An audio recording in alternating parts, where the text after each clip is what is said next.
Bonjour Lucas. Bonjour Karine. Lucas, tu es enseignant mais également chercheur en management et ressources humaines. Tu t'intéresses depuis un petit moment effectivement à l'intégration des nouveaux entrants et particulièrement de nos apprentis. Depuis combien de temps ce sujet te passionne et t'intéresse ? Alors j'ai commencé en fait depuis 2005, le début de mon mémoire master.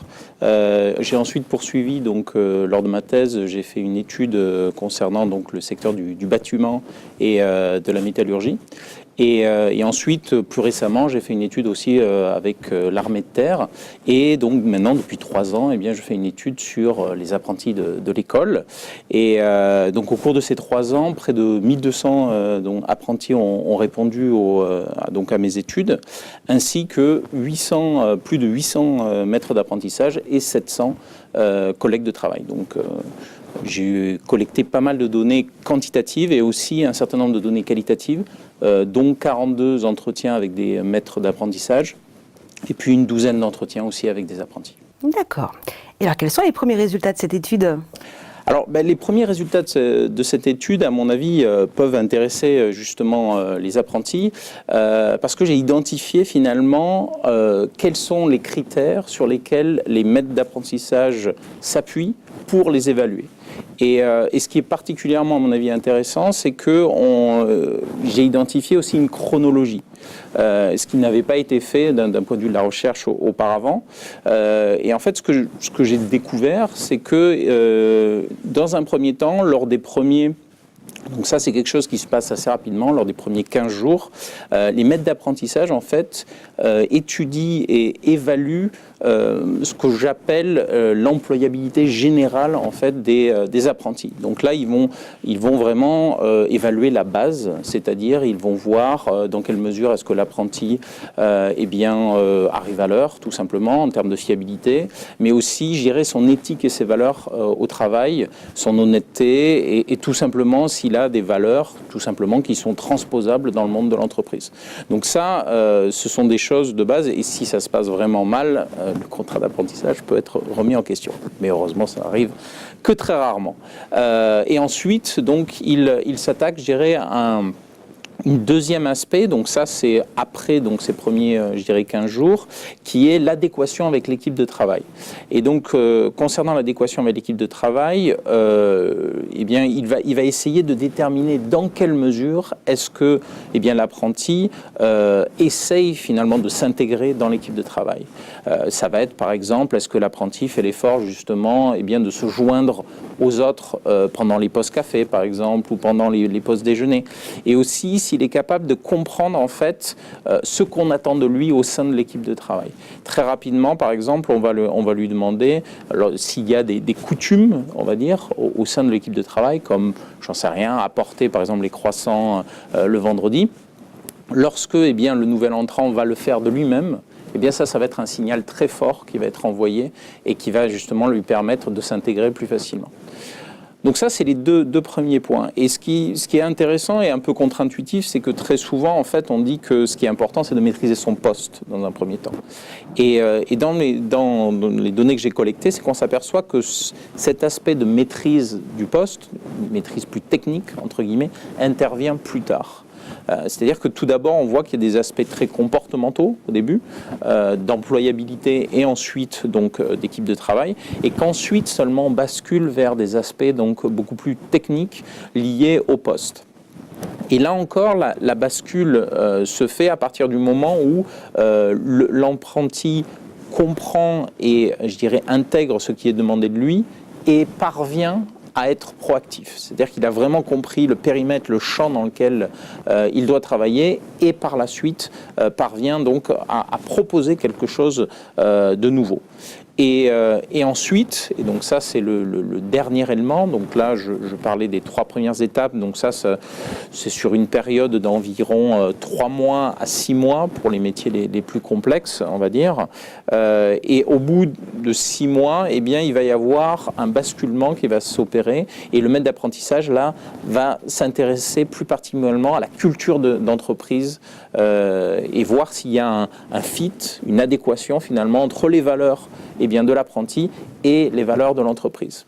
Et au passage, quelque chose qui est très important aussi pour les apprentis, c'est que finalement, on peut être excellent sur les 3 points que j'ai mentionnés, c'est-à-dire l'employabilité générale, l'adéquation avec l'équipe, mais aussi être très bon sur son poste de travail. Et parce que de manière générale, notre personnalité ne colle pas avec les valeurs de l'entreprise, eh bien, on peut par moment ne pas avoir de proposition d'emploi, tout simplement parce qu'on considère qu'il n'y a pas de fit.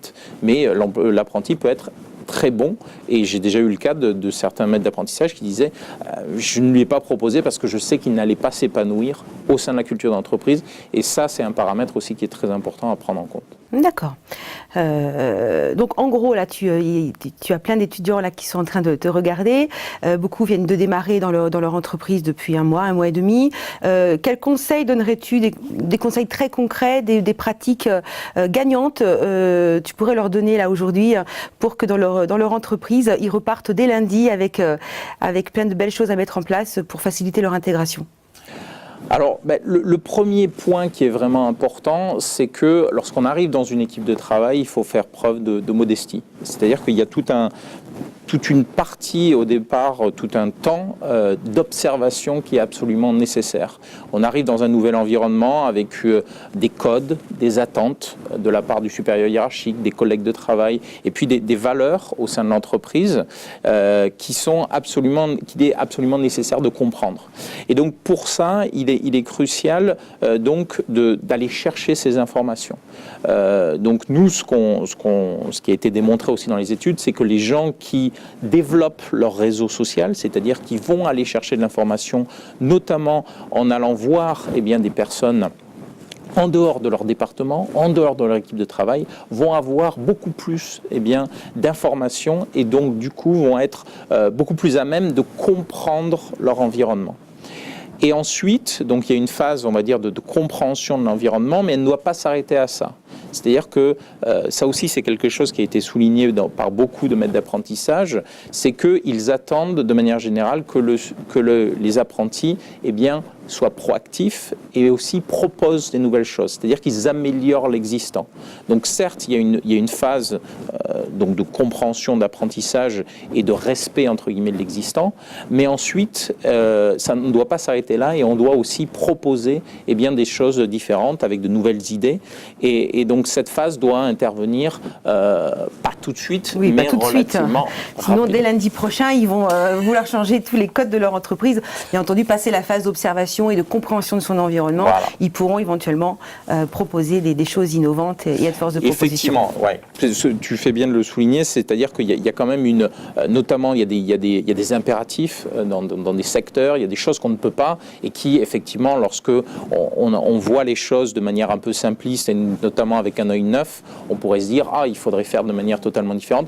Mais voilà, c'est pour ça que cette première phase est très importante. Comment un apprenti doit-il s'y prendre alors ? Alors, c'est quelque chose qui n'est pas évident, forcément, pour un apprenti. Je dirais ce respect de l'existant, mais en même temps, développer une certaine forme de créativité et d'innovation. Donc, c'est pour ça, ce que je disais, la phase amont de compréhension de son environnement est très importante, parce que ce qui ressort de l'étude, c'est que ce n'est pas la quantité d'idées qui est générée, c'est beaucoup plus sa qualité et la capacité de l'apprenti à générer des idées qui sont faisables. Et le deuxième élément aussi, c'est la capacité de l'apprenti à vendre en fait ces idées. Et lorsqu'on combine les deux, en fait, on arrive à quelque chose qui est très important et qui est souligné par quasiment tous les supérieurs hiérarchiques, c'est que de manière progressive, en fait, l'apprenti doit parvenir à construire sa légitimité au sein de l'entreprise. Et ce qu'il doit arriver à faire, finalement, et c'est le but de la socialisation et de l'intégration en tant que telle, c'est être considéré comme un pair. C'est-à-dire que, en réunion, et ça, certains supérieurs hiérarchiques le disaient, c'était la capacité, quelque part, à challenger une autre personne. Alors, bien sûr, sans être agressif, mais à dire, non, je ne suis pas tout à fait d'accord sur tel et tel point. Donc, on imagine bien que c'est quelque chose qui prend du temps. On ne va pas arriver tout de suite en entreprise et contester l'existant, etc. Mais lorsque on parvient, en tant qu'apprenti, lors d'une réunion, à faire changer d'avis, par exemple, un supérieur hiérarchique sur une idée, on peut se dire que là, vraiment, on a atteint un niveau d'intégration et de socialisation qui est vraiment très important. Très bien. Bon, pas tout de suite. On va leur dire pas tout de suite, les alternants. Attendez un petit peu, sinon on va avoir quelques retours des entreprises. Très bien.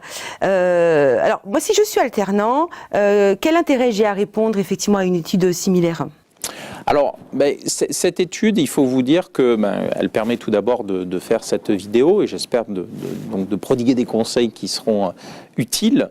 Donc finalement, chaque génération d'apprentis répond à l'étude et c'est la génération suivante qui bénéficie donc des résultats. Donc c'est un juste retour des choses d'y répondre, à mon avis.